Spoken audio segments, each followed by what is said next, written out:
Hi everyone, welcome back to another episode of Cover to Cover. You're here with Mo, Andrea, and Morgan. Today we want to dig into the notion that anyone can be a writer, and we've got some author updates and some details on people who are spreading literature like magic with the aid of book fairies. But first, we really want to discuss the brain's relationship with visual images and how that affects our perception of book covers. Did you know that the visual area of our brain comprises 30% of the cortex? So we are very visual people, to say the least. So it's inevitable that, of course, sometimes we judge a book by its cover, even though we know that we shouldn't. book covers are the first thing that catches our eye about a book, and first impressions do matter. Books can also go through a series of cover changes throughout their lifespan, though there's usually one cover that sticks out among the rest. Some famous and extremely recognizable covers in history have been Anthony Burgess's A Clockwork Orange. The cover is bright and happy, giving the reader a false sense of security, and it displays its main character creepily staring with one eye, both beautiful and disturbing. Then there's Sylvia Plath's The Bell Jar. It is a simple and grim cover displaying a single dying rose that is oriented downward, very ominous and symbolic. Of course, there's F. Scott Fitzgerald's The Great Gatsby, that features a colorful but out-of-focus city. It's abstract, beautiful, and a little sad, not to mention the sad, abstract face watching from above. And a more recent cover that is extremely iconic is James Frey's A Million Little Pieces. It features a hand covered in multicolored sprinkles and is an allusion to how saturated and engrossed one can become in drug culture. This book also became more famous when the author was outed for lying about the content. He touted it as a memoir, but it later resurfaced that it was a work of pure fiction. So, what are some of your favorite covers? Well, I know for me personally, covers are really important because I do often judge books by their covers, but Sure. I have such a wide variety of the kinds of things that I like. So sometimes I'm a fan of just keeping it very simple. For example, with David Sedaris's Me Talk Pretty One Day, it's just like a very nice matte cover of like a really pretty sort of light turquoise and just words scribbled on, which is really indicative of the style of this book and lots of David Sedaris. It's just a general tell-all information book. On that one, I also picked a David Sedaris book, which is Death by Finding, and I think it's so clean and it's very simple, and I think that makes me want to grab the book even more because I'm even more curious of like what's inside it. There's nothing really giving it away. Yeah. So, I mean, you just kind of have to pick up one of these books and see what's inside, otherwise you won't know by the cover. Well, today I brought in a book that I've mentioned last week, The Seven Husbands of Evelyn Hugo, and this really caught my attention. But Sassy cover. It is. Yeah. But it is one that this week when I was reading it at the pool, I was like this. Oh, come on, look at Hiding that. away. It is a really pretty cover. Nice colors. Except the thing that drives me crazy is that in the book, she talks about wearing an emerald green dress, but this does not reflect what I think she would look like. It's hard to find pictures of her, by the way. I've Googled her and can't find many pictures, but by the description in the book, that's all I'm going to say, this does not reflect her. That kind of drives me crazy. Yeah. So, yeah, you were taken back by the cover. Okay. I want it to look like her. What do you think about covers like Nicholas Sparks books? He'll come out with a cover, and then when the movie comes out, it'll look more like the movie. It'll be an image from the movie. Yeah, I don't typically go for like the movie covers, you know what I mean? I did with Everything because it was on sale. Yeah. But yeah, I definitely love the original covers better than the ones with the movie. Yeah, and I prefer sort of not realistic photography images also. I don't often feel like gravitated towards those kind of things. I guess this isn't an exception though. A Walk in the Woods by Bill Bryson is one of my favorite nonfiction books. It's really funny and it does feature this really cute bear. So cute. So cute. So this is an exception to the rule because he's pretty realistic.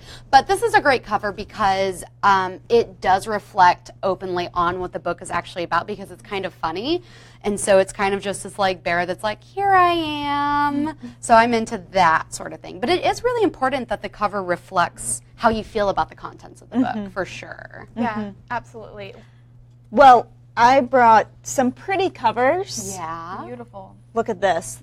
the complete Sherlock Holmes. That is art. Yeah. That's beautiful. So we have several of these sitting at home. We also have the Chronicles of Narnia here. Look at this. Isn't this beautiful? So pretty. Gorgeous. So my mother-in-law has given us several books like this, and we have a special place on our bookshelf where we put the pretty books that we want all to see.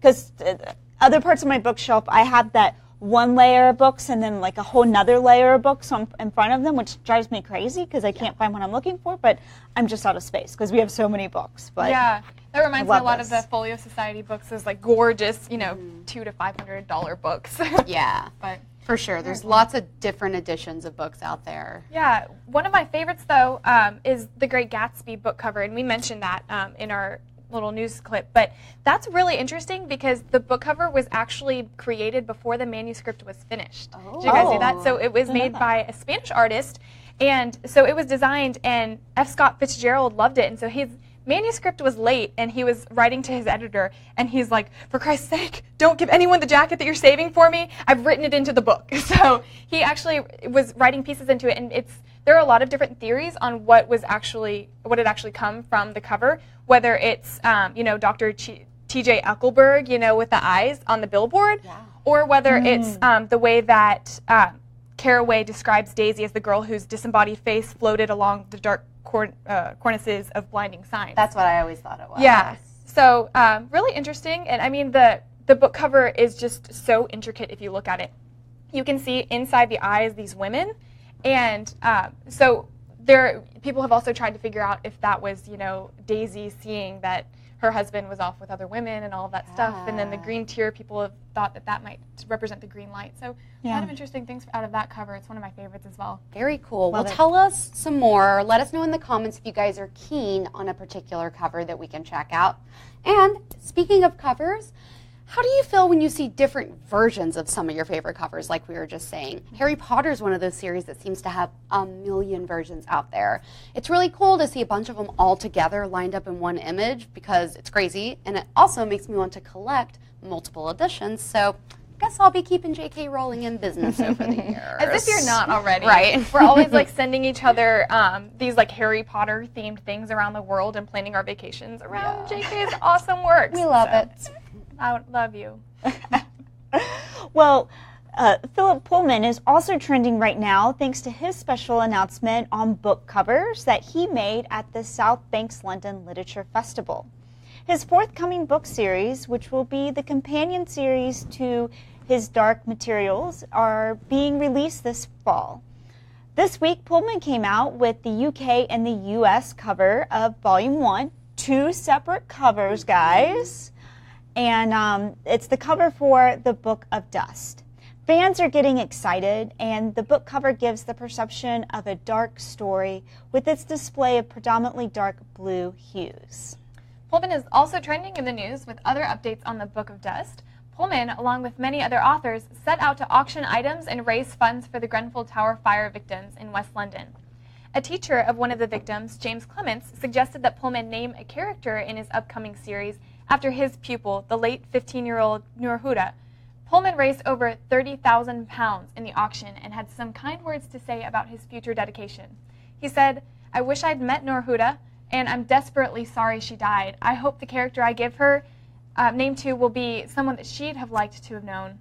The Book of Dust will be out later this year, with several volumes to follow over the next several years. I love that. It's so nice of all the authors to come together to raise money for such a good cause. I know, you see that all over Great Britain, of all of these people who have come together for this Grenfell Tower. Yeah. That's great. I can't imagine what that means to the families and when they're going to read this book, what that's going to mean to them. And it would have meant so much to this young girl because she was such a fan. Yeah. Well, got to move on, ladies. So even though I'm sure, let's just admit it, we will all continue to judge books by their covers. Yeah. We can't help it. Maybe we'll take a little bit more time to stop and think about what the cover actually means for the books. In the meantime, we got a funny short video clip for you detailing the life of literature lovers on Tinder. So, guys, This is a judgment-free zone, right? This is a sort of safe place, yeah. Yeah. I got a Tinder. What? What? No. It's so hard to meet guys these days. Shut up. You got a Tinder. So, You wanna I see? guess, well, okay. Anyway, all right, so, here's Okay. the first guy. Edward Cullen. My personality really sparkles, my strongest emotion is angst, and I rarely smile. Currently married for eternity, just looking to make friends so my daughter will quit judging me for being so lonely. That marriage thing's kind of a bummer, but he is cute. Look at those jawbones. Yeah. Is that glitter on his cheek? For an extra treat, Google hashtag suns out, funds out. Is he joking? Is that a joke?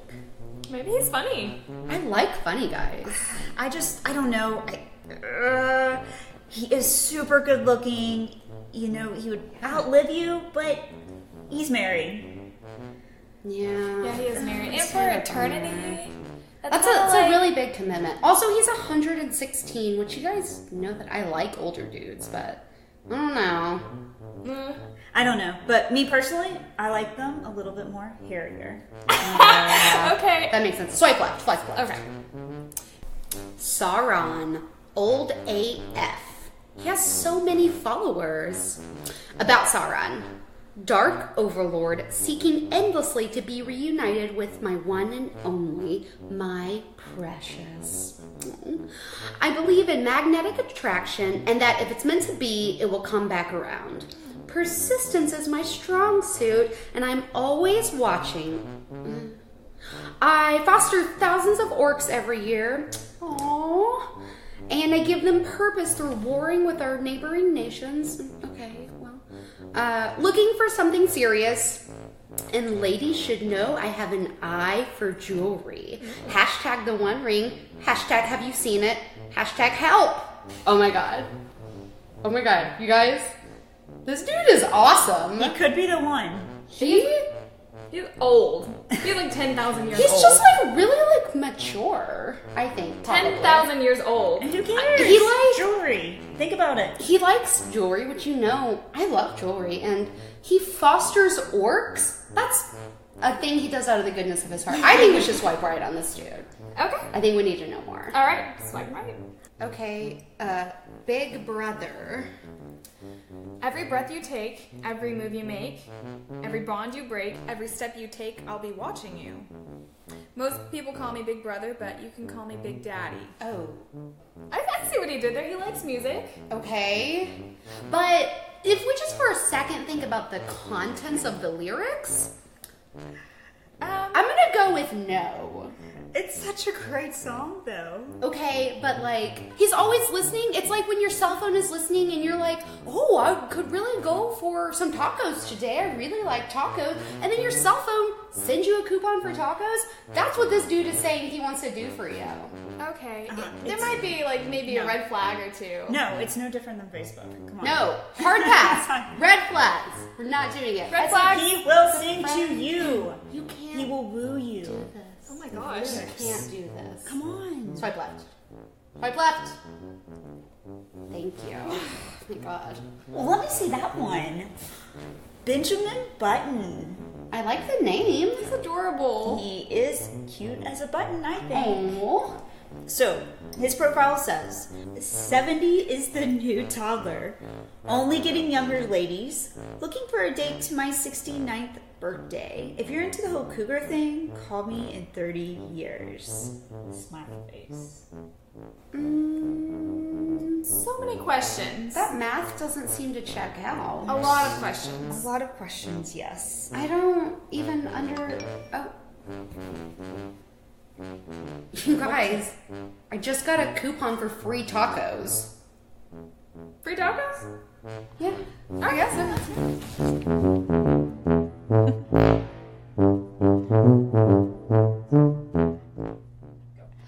Well, we hope you've been enjoying our video shorts. We're hoping to get some more together so we can continue to show those in the future.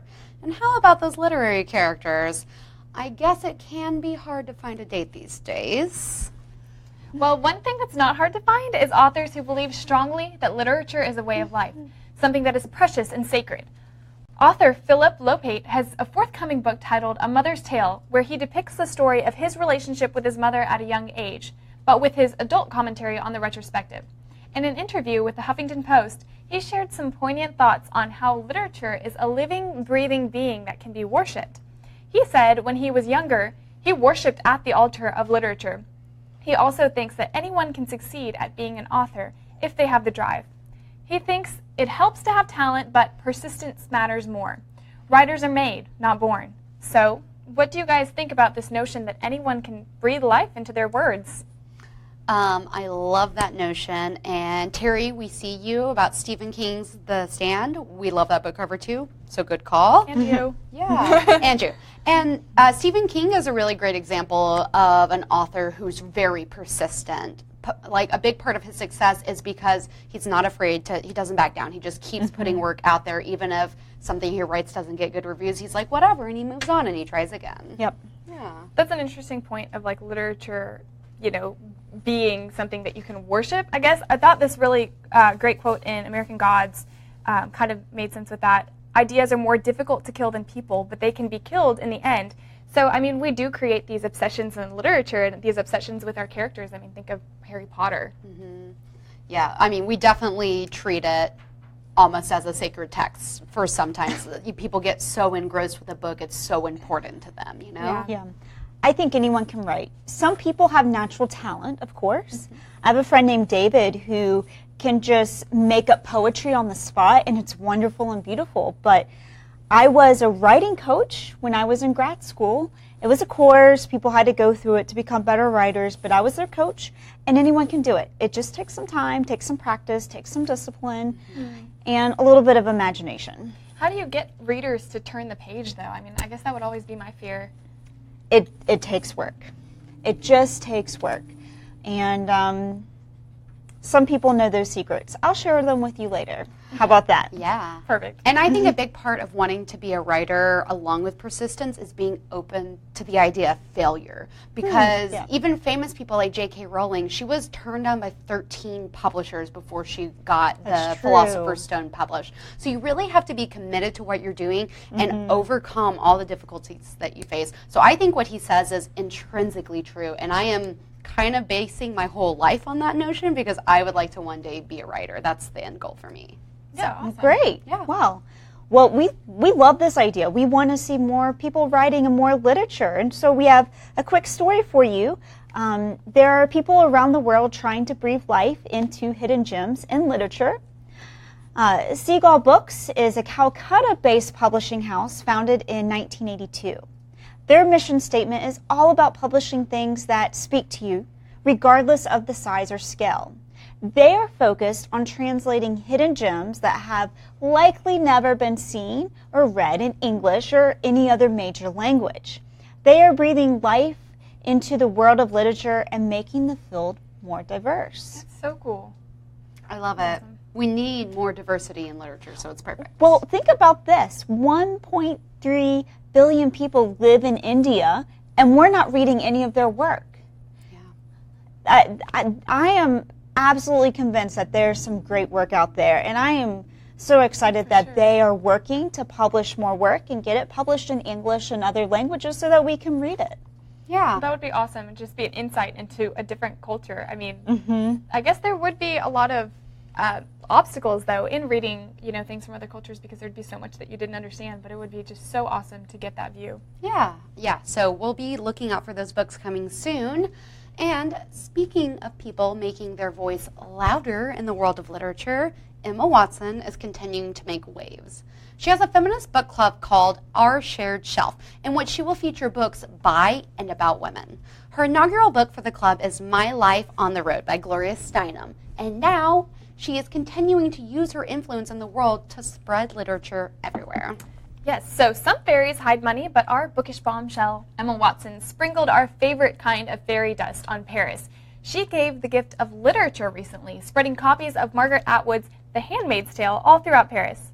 We've seen her on screen as Hermione Granger, Queen of Spellbooks, and of course more recently as Belle, our favorite well-read Disney princess.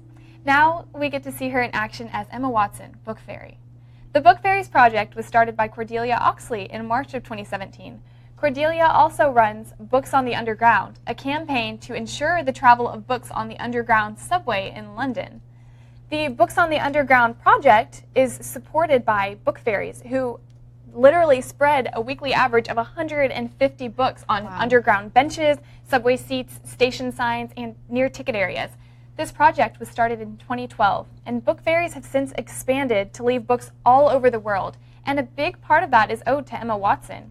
Watson has been spreading books on the list in her Our Shared Shelf book club all over the world, and the books contain Watson's handwritten notes urging readers to leave their copy in a public place after they've read it.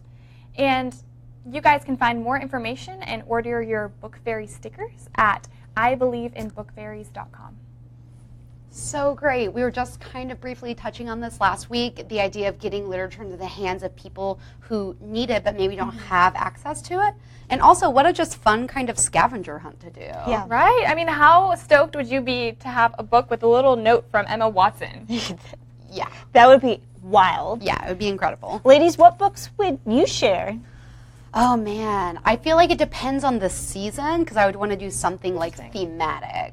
So maybe around Halloween, a Stephen King book would be a great thing to put around, like maybe the Dark Tower series or something like that. Or terrifying. Yeah. You're expecting like a happy book. Or and yeah, then like you read it, like you're just sitting on a bench and you're like, what's this copy of a book with a clown on it? That is terrifying.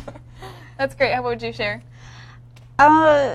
I think I would share Redeeming Love because that's the book I've shared the Francine most. Rivers? Yeah, Okay, yeah. It's just it's almost this thick. It's huge, but I could not put it down. Someone shared it with me, and then I've shared copies with others. So that would be one of them. I think I would share The Great Gatsby as well. Yeah, that is a really good one. Yeah. As far as nonfiction, even though we talk mostly about fiction, I was thinking about this today. The book I've shared the most is a financial book called Financial Peace by Dave Ramsey. Helpful. So I think a lot of people need to read books like that as well. But, Sure. yeah. Do you have one, Andrea? What would you like to share? You stole mine. The Great The Great Gatsby or Pride and Sorry. Prejudice. Yeah, Pride and I don't know, I Prejudice think would be those a are- good one because people do need to read more classics. Yeah, absolutely. I think that classics that are iconic are amazing. And Emma Watson, her books are all feminist books, which are really interesting. So that's something that's important to her. Yeah. Cool. Well, ladies, I know that I'm going to be paying extra attention when I'm out and about in the city looking for these books hidden around. Maybe someone in our city's taken that up. You can do that in your city as well. Or this might be a fun thing for you to do with your family this summer to encourage reading. We would love to hear some other ways that you can help spread the word of literature, spread literature to others, and the love for reading. So maybe all of you out there can become book fairies as well. Let us know in the comments. In the meantime, our own personal book fairy is going to share some of her recommendations today. So, Tiffany, what's on your nightstand? Good morning, guys. I'm so excited because I've got a good one for you. It's a Stephen King book on the bestseller list again. And my favorite Stephen King book is one he did about writing. It's called On Writing, and it's the best book out there for the craft of writing. So his book this week is Gwendy's Button Box. And Gwendy is a little girl that she's working out. She's running up the suicide stairs in her hometown in Maine. And she gets to the top of the stairs, and there's a creepy guy with a hat and a gift, and she knows she's not supposed to talk to strangers, but somehow they forge this friendship. He's asking her, what's the name Gwendy? What's that about? So she tells him the story, and she receives this gift, and it's a box that she hides, and she's not supposed to tell anybody about. So she has it from the time she's in middle school all the way through high school, and the box has buttons on it.